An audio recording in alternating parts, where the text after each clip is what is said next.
snack. Me and you gonna have a little chat about books. Hi guys! So I am here today to do a book review, and the book that I'm going to be reviewing is Stonewielder, which is, I believe, the third one in the Malazan Empire series by Ian Esslemont. This is also part of the Malazan overall series, which he wrote with Stephen Erikson, and together they came up with this universe where they set all of their stories. This book I read in between the 8th and the 9th Erikson books, because that's where you're supposed to read it, apparently. So that's what I did. However, I will still say, if you've seen any of my reviews of Esslemont's work before, then you probably won't be surprised.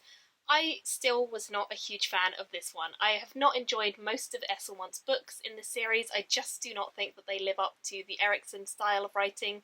I think Esslemont might get there when he has had a few more books out. He might be at the same sort of level as Erikson, but unfortunately for him, Erikson came out guns blazing with his first book and really, really excited me, whereas the first book in this series was a letdown, and the second and third have consistently followed that theme for me. Even when there is interesting stuff happening within these worlds and within this story, I do find it good, but then I just get let down by the long, annoying pauses where I'm not that into the characters, I'm not that into the story, I'm not that into the world, and I don't really find that very often with Erikson. I mean, Erikson has some really flawed books that are drawn out hugely, but even those books I still think are better than these ones. Esslemont definitely prides himself on getting to the action a bit faster than Erikson. As I say, Erikson's can feel a bit drawn out. These ones are usually a lot punchier, a lot faster, but I still don't find myself connecting to the characters as much, and I think for me that's a disappointment, because if I don't connect to the character, it doesn't matter how quickly the story goes, I still won't enjoy it if I'm not connected to the character, whereas even if I have a really drawn out story, as long as I am connected, I will be far more inclined to continue reading and push through sort of stale, boring bits, because I will want to know what happens to that character. I spent ages reading this book, and it's partially my own fault because I started reading it just after another really long book and I didn't really feel like I was in the mood for it. So I started it and then took a massive break from it and then continued it. The main issue I had with this one in specifically is that I found it was quite boring a lot of the time. Storyline feels a bit disjointed at times, and I didn't feel like it fit into the Malazan story as a whole in any way that I couldn't have just skipped it. I think that's my biggest annoyance with this, is I feel, even though there are interesting things that happen, I feel like Erikson will cover it in his number 9 book. I don't feel like I'm going to have missed anything if I hadn't read this. And that's kind of how I'm feeling a bit about all of Esslemont's books. Like, they have interesting elements, they have interesting moments, but unfortunately none of them really stand alone as a good story to me. They all just feel a bit meh, and I don't really want to keep reading them. I have got one more by him that I already own, which is Orb Scepter Throne, that you're supposed to read after this before going to number 9. I don't know if I'm going to read it or not, guys, because I just feel like I'm not interested in Esslemont's writing style, and it's no shame against him. I don't like the writing, I don't like the style, and I find it very tedious to push through these books, so I'm just not sure he's for me. The battle-focused storyline within this involves characters such as Iron Bars, Greymane, Kyle, Usu, Suth and Devalath, and I enjoyed bits of it, which is high praise from me because I don't usually enjoy battle focus. I did really like Kyle and Greymane at the beginning. I thought they were really interesting, and as a duo and as a pair, I thought they were good to bounce off of each other, and I think if it had focused a little bit more on their story, I might have been more interested. I also liked Devalath a lot later on. I think she became a really good character as the battle raged and as she sort of had to stand up and take charge at a few moments. I think she was a good character for that. Most of the other characters, I don't have any connection to them. I don't find them interesting, and even though I do find Bars interesting and I do find Kyle and Greymane and Devalath interesting, there are a lot of other characters that you're supposed to find interesting, you're supposed to want to root for. I wouldn't have cared if they all died, because they annoyed me. They were like excess baggage, and I didn't feel like the story was really, I didn't feel like it got better because they were in it. I felt like if they'd been out of it, it probably would have been better without. I just would have liked all of their sections to be shortened to the bare minimum, the essentials. The other storyline besides the battle that we're focusing on in this is Kiska's storyline, and Kiska's storyline I found far more interesting because Kiska is traversing the Warrens.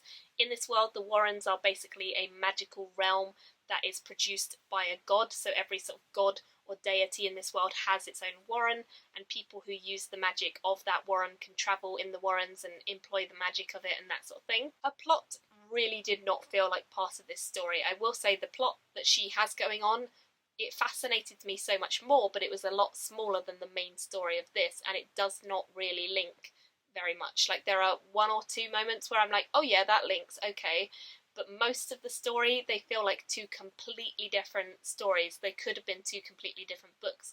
I'm guessing he did it so that he could set up for the next book in the series, so that he could set up Kiska's storyline for the next one, Orb Scepter Throne. I do think that I would have much preferred if he just chopped off all the battle stuff and we focused on Kiska the whole time, but maybe that's just me and my personal preference, so I can understand why he didn't.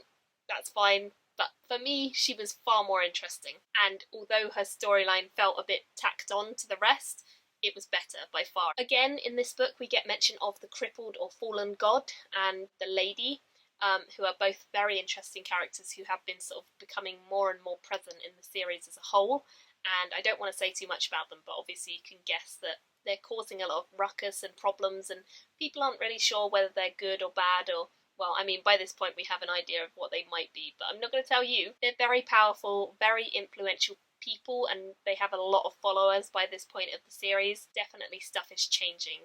Sort of people are shifting their opinions, people are joining new religions, and it's all very interesting in terms of dynamics. I really would have liked to see more insight into the lady and her origins. I feel like that was something that was really neglected.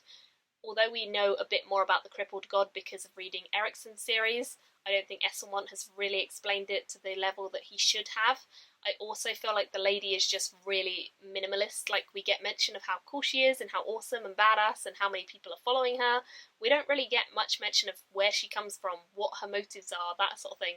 It's in there a bit, it's not a big part, and I wish it would be more of a part because I think then I'd have been more invested in her, or at least finding out about her. Also, some of the things that she does with her power and how she comes to that power just didn't convince me, and I think that she needed more explanation for those things to be convincing. On the whole, I think this is a better one of Esslemont's books. Like, I have enjoyed this probably more than the second one, I think, but I still wouldn't say it's a good one. It's just so draggy at times, and that's a weird thing to say because the plot does move fast in this, but it still feels very dull.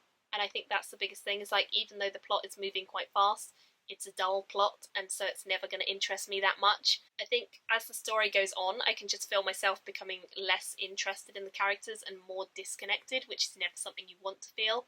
So I don't know if I'm going to read the next one in the series. I haven't given any of them more than like 3 stars, guys, so if you've read the 4th one in the Esslemont series, or Orb Scepter Throne, whatever that one is, if you've read that and you think it's like well worth reading, then please do let me know, because I have it, but I'm really debating just giving it away because I don't think I'm going to keep this. Like, I don't care that I've read it, I don't want it on my shelves because I don't like it that much.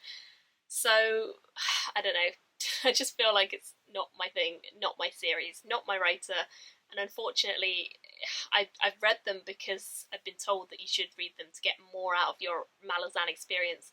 I think this is just delaying the fun stuff with Erikson's series that I am looking forward to.